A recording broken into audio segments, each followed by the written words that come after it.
মনে করছিল নির্বাচন দিলেই যদি বিএনপি আইসা পড়ে, নির্বাচন দিলেই যদি তারেক চলে আসে, এই কারণে হাসিনাকে আমরা বলতে শুনছি। সেই জন্য আমরা হাসিনাকে বলতে শুনছি কিসের জন্য নির্বাচন দিব, ওই তারেক আইসা দেশ চালাবো এটার জন্য। আজকের এই সরকারের মধ্যেও কি কারো মাথায় ওই ভূত আছে কিনা যে নির্বাচন দিলে যদি আবার বিএনপি চলে আসে? আরে ভাই, নির্বাচন দিলে তো বিএনপি আসবেই, এই ব্যাপারে কি কারো কোনো সন্দেহ আছে? দেশবাসীর সন্দেহ নাই।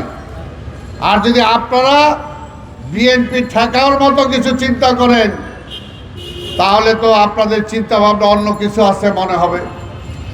আমরা বিশ্বাস করতে চাই না সেটা, আমরা বিশ্বাস করতে চাই না। এই সরকার একটি নিরপেক্ষ সরকার, নির্দলীয় সরকার। একটা নিরপেক্ষ নির্বাচন আপনারা দেবেন।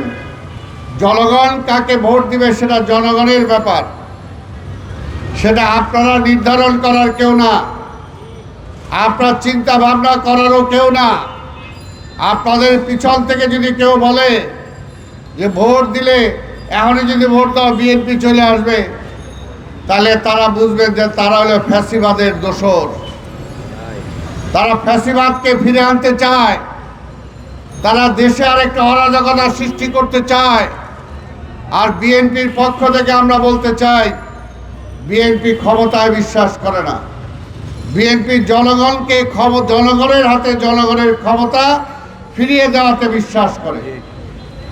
বিএনপি যদি ক্ষমতাই চাইতো, তাহলে 96 সালে বেগম খালেদা জিয়া প্রধানমন্ত্রী হয়ে যাওয়ার পরও প্রধানমন্ত্রিত্ব তিনি ছাড়তেন না। বিএনপি যদি ক্ষমতাই চাইতো, তাহলে 5ই আগস্টেই সকল বিরোধী দল আন্দোলনকারী বিরোধী দলকে নিয়ে তাহলে সেদিনই জাতীয় সরকার গঠন করতে চাইতো। আমরা সেটা চাই নাই। আমরা চাই একটা জনগণের ভোট, জনগণের ভোটের মাধ্যমে বিএনপি ক্ষমতায় যেতে চায়। আর বিএনপি একক ক্ষমতাতেও বিশ্বাস করে না।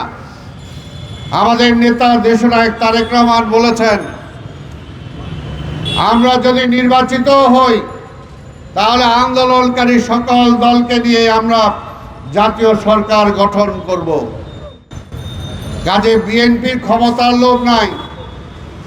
আওয়ামী লীগ দেশটাকে তাদের মতো সেই তলাবিহীন ঝুড়িতে রূপান্তরিত করেছে, সমস্ত প্রতিষ্ঠান ধ্বংস করে দিয়ে গিয়েছে। কাজে এই দেশটাকে গড়ে তুলতে হলে জাতীয় ঐক্যের কোনো বিকল্প নাই। আর আধিপত্যবাদের শক্তিকে যদি ঠেকাতে হয়, তাহলে আন্দোলনকারী সকল দল, যারা আমরা আন্দোলন করেছি, সকল দলকে ঐক্যবদ্ধ হয়ে নির্বাচন, ঐক্যবদ্ধ হয়ে সরকার গঠন করা ছাড়াও কোনো বিকল্প নাই। এই দেশকে আমরা ভালোবাসি। স্বাধীনতার 52-53 বছর হয়েছে। বারবার কি আমরা খালি ভোটের অধিকারের জন্যই লড়াই করব? পাকিস্তানিরা ভোটের অধিকার দেয় নাই বলে আন্দোলন করেছি, যুদ্ধ করেছি। আবার ভোটের অধিকার চলে গিয়েছিল বলে 90 সৃষ্টি হয়েছিল। আবার ভোটের অধিকার চলে গিয়েছিল বলে এই 5ই আগস্ট। আমরা বিশ্বাস করি এই দেশের মানুষ, 18 কোটি মানুষ, এই দেশের একটা সম্পদ, এটা একটা বোঝা না। যদি জনসংখ্যাকে আমরা কাজে লাগাতে পারি, আমরা যদি চুরি বন্ধ করতে পারি, লুট বন্ধ করতে পারি, এমপি মন্ত্রী হওয়ার সাথে সাথে নিজের ভাগ্য পরিবর্তন করার পথ বন্ধ করতে পারি, তাহলেই কিন্তু এই দেশের মানুষের জন্য কিছু করা সম্ভব। যেটা আমাদের নেতা জিয়া রহমান করেছিলেন। জিয়া রহমান ক্ষমতায় আসার আগে এই দেশের মানুষ না খেতে পেয়ে এই প্রেস ক্লাবের সামনে আমরা দেখেছি বেওয়ারিশ লাশ পড়ে থাকতে।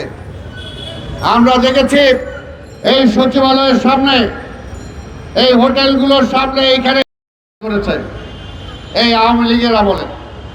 কিন্তু জিয়া রহমান ক্ষমতা আসার পরে মাত্র 2 বছরের মাথায় সেই দেশের মানুষকে তিনি খাইয়েছেন, আবার বিদেশে চাল রপ্তানি করেছেন।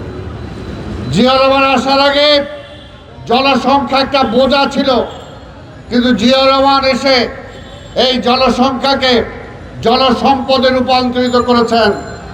তিনি মধ্যপ্রাচ্যে এই মানুষগুলোকে পাঠিয়েছেন।